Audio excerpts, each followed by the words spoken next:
guys, plan action is I'm going to pass over soon to, we've got Richard Weeks, who's a Chelsea fan. We've got Dave Kelly, an Everton fan.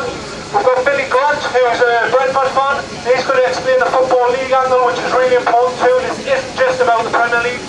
And we've also got a Premier League official who will be coming out to take delivery of the letter. The fans groups from 20 Premier League clubs have signed, and also take delivery of the FSF Open letter. So I just want to, first of all, thank everyone for coming again, and I'll pass you over to Richard now, Chelsea fan. Okay. So, we're obviously all here today for the same reason. Football seems to no longer be a hobby or a passion, it's more of a luxury because of the amount of money we have to spend just to go to a game. In Italy this weekend, you can spend £15 to watch Inter Milan. In London, in Chelsea, if you're a kid, you pay 17, and that's only to sit in the family section. If you don't get there, then it's full price. £60 for a child to watch a game with his dad in the shed end.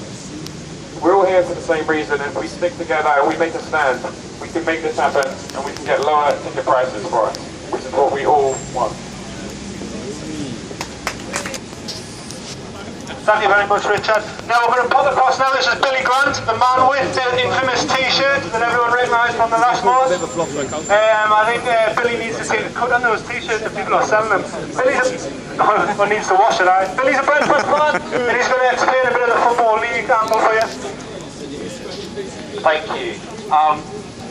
It's good to see there's lots of fans there from all sorts of clubs here. I mean, like I said, it's not only a Premier League issue here. I mean, I've seen a Blackpool fan over here. You know, we've got Portsmouth fan, Division 2. You know, we've seen Chelsea fans, Liverpool fans. There's all sorts of football fans here. This ticketing thing is, like I said to you, it's not necessarily just a Premier League issue. I mean, supported Brentford for years and years. I'm used to paying 10, 15, 18 pounds, 20 pounds. Very luckily, not luckily, skillfully, we actually went up into the Championship, and it was a bit of a shock horror. You know, when we go up to Norwich and they're charging us £35, you know, we go to Borough, they're charging us £31, and I'm thinking to myself, is this really fair? Football's getting to the scenario, I mean, you've got fans there being charged 40, 45, 50, £60 in the Premier League. This is, for me, this is something which is something I can't even dream of paying. Now, at the end of the day, everyone goes on about football fans, we're ranty, we don't deserve it. At the end of the day, most football fans are fair. We're fair, we look at football, we understand what the football business is about. We're not sitting down there saying, listen, we want to pay £5, we want to pay £8. We know football's got a business, they need to be run. You turn around to a football fan, he says, give me £20, give me £25, I'll be happy to pay that. But 30, 35, 40, 45, £50 a week to watch football matches, for me, and to try and get my son and my family into it years down the line, it's cutting people out of the game. And I think football needs to look at it itself. There's enough money flowing around for it to flow down the lines to us fans and for us to be paid back for the support that we actually give the game itself, because we are an intricate part of the game, and they realise that. Because if they didn't, they wouldn't be getting so much money into the game from our side of things. So great that we got the support here, and I think the football authorities, we're not having a rant at them, we're just saying, look at us. We're fair, just give us what we want and to enable us to do what we love week in, week out. Thank you. Thank you very much, Billy. Next up, I have to say, no demo is complete without a Gobby Scouser. And I'm very pleased to say we've got one of my favourite Gobby Scousers here, Dave Kelly from Blue Union and the Football Supporters Federation National Council. Go ahead, Dave. Good afternoon, comrades. The first thing I'd like to say is thanks to each and every one of you who turned up today. We may well be divided by club colours, be united by a cause. We need to put a stop to the greed that is permeated by the Premier League. This isn't Premier League fans, this isn't Football League fans, this is the whole of the football family, right the way through from the grassroots football, right the way through to the opulence of the Premier League. I think it's ironic that we're out here on a day like today, when the first time in Premier League history, every single Premier League club has posted profits. £190 million has gone into the coffers of all the Premier League clubs. Ironically, the football family is reliant on us, the fans, to sell their product. The broadcasters and the sponsors extensively use the images of fans to promote their products. It's time they actually listen to us, the real stakeholders and the real future of football.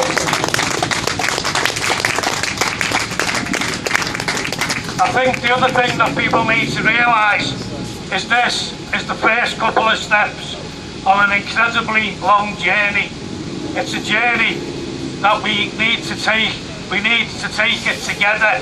We need to put aside our tribal instincts. We need to come together as one, campaign together as one, and celebrate the victory together as one. Thanks very much for turning up today. Thank you very much. It's an excellent summary from Dave and everyone else for speaking. I'm now going to pass you over to FSF Chief Executive Kevin Miles, but also to see if this is the first experience of the FSF for anyone and you'd like to get involved a bit more, come up and say hello, and we'd love to get you involved. Really appreciate people coming along here today. It's not easy. It's easy to sit and maybe snare on social media, but actually get out and do things is really difficult. Much appreciated. And now over to Kevin Miles, FSF Chief Executive. I'd like to start by reiterating the thank you for the number of people who've turned out to represent football fans up and down the country and up and down the pyramid today. I know how difficult it is when you've got to save up your holidays from work because of the number of matches that get shifted away from 3 o'clock on a Saturday, and you've got to take a Monday and sometimes a Tuesday morning as well because you've got to travel the length of the country. So we appreciate the sacrifice that's being made by people here today, but we're here to deliver a very important message. In this modest cafe behind us here, the decision makers of the Premier League, the owners of the 20 clubs that make up the Premier League, are meeting for the first time since they got the windfall of the massive new television deal.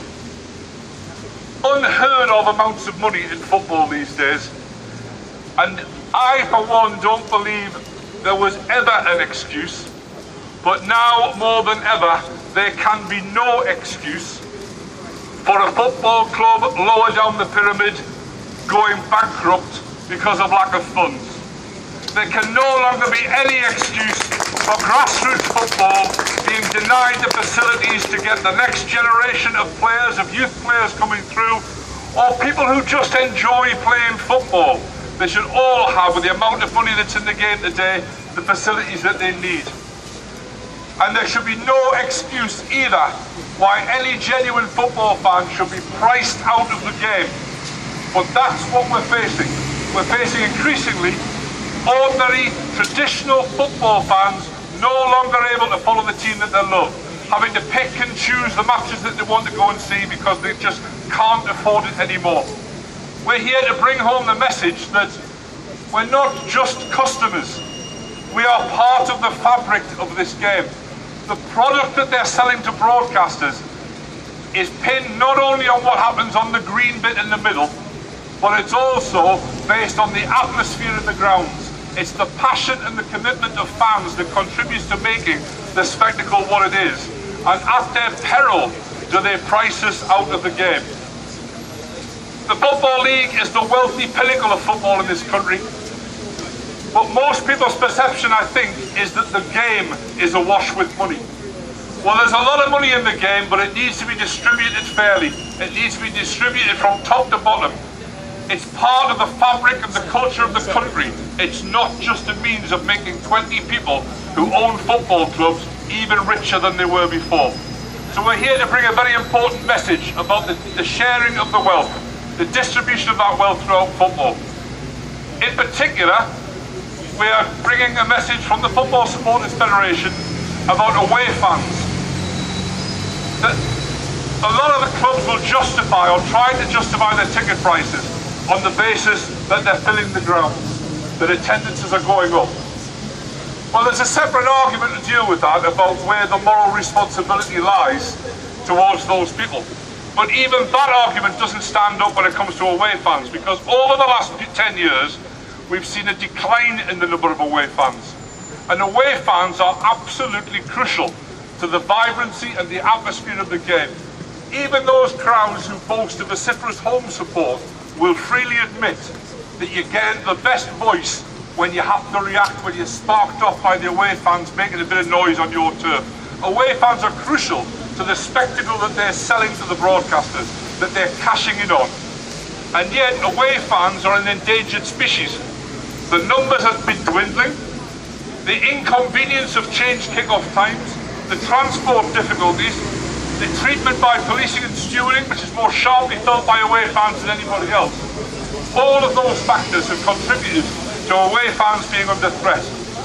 But most crucial of all is the fact of the ticket pricing. I've just paid my ticket price to go and watch Newcastle United, and I'm not looking for sympathy here, it's what I do, on a Monday night, live on Sky, away at Anfield, £52 for the privilege of a Monday night away at Anfield when it's live on the telly. I could of course have gone for the cheaper option. You can get a restricted view seat at Anfield. Watching Newcastle, that might actually be an advantage, but it still costs you 47 quid for an away fan to a restricted view ticket at Anfield. It's not on. And we're bringing here the message that we want to see reduced prices to guarantee the survival and the flourishing of the away support in English football. We've demanded 20's plenty. £20 is a ticket price for away fans, given the travelling that they've got to do, given the rearrangements, given the sacrifices that are involved. We think it's a fair price. And before anybody tells us that they can't afford it, let's get one thing into context. The increase in the income of this television deal compared to the current one. Now I'll say that again, the increase, just the increase compared to now. And I don't know anybody now, by the way, who looks at the Premier League and says, do you know what, that Premier League will be alright if only it had a bit more money. But the increase alone is equivalent to £40 for every single ticket, home and away, purchased for every single Premier League match over the 3 years of that deal. In other words, they could afford to reduce every ticket by £40 and still be no worse off than they were previously. Now, nobody can tell me that with that sort of windfall, they can't afford to do something about away fans. And the irony of it is, it's in their interest to do it, because the atmosphere that we generate is what sets the Premier League apart when they're trying to market the television rights across the world. It's the tradition, it's the atmosphere, it's the contribution of fans that make the game in England what it is, and then forget that at a peril. At 12:30, which is about 2 minutes' time, we've been promised that somebody from the Premier League is going to come out and receive our letter to the clubs. We're putting in a letter explaining our case, but as Dave Kelly said before me, this is not the end of the procedure. We're not anticipating somebody coming out today and say, okay, you've convinced us, it's all changed, ticket price at 20 quid, we're sharing all the money out. But we're not giving up if it doesn't happen either. It's the start of a process. The voice of supporters has to be heard. It has to be heard in the football grounds as it generates the atmosphere. But it has to be heard in the decision making in football, where a stakeholder, to use their terminology, a stakeholder who is crucial and who cannot be ignored. And we're here today to make sure that's loud and clear. Football supporters are here to stay. It's our game. We will not be priced out of it, and we are here to fight for its heart and soul. Thank you all very much for coming.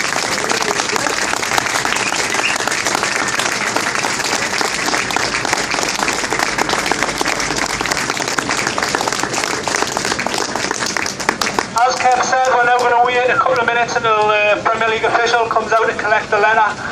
So if you'd all like to just hang fire for that, and we'll get a few pictures and make a bit more noise. Thanks again, everyone. Cheers.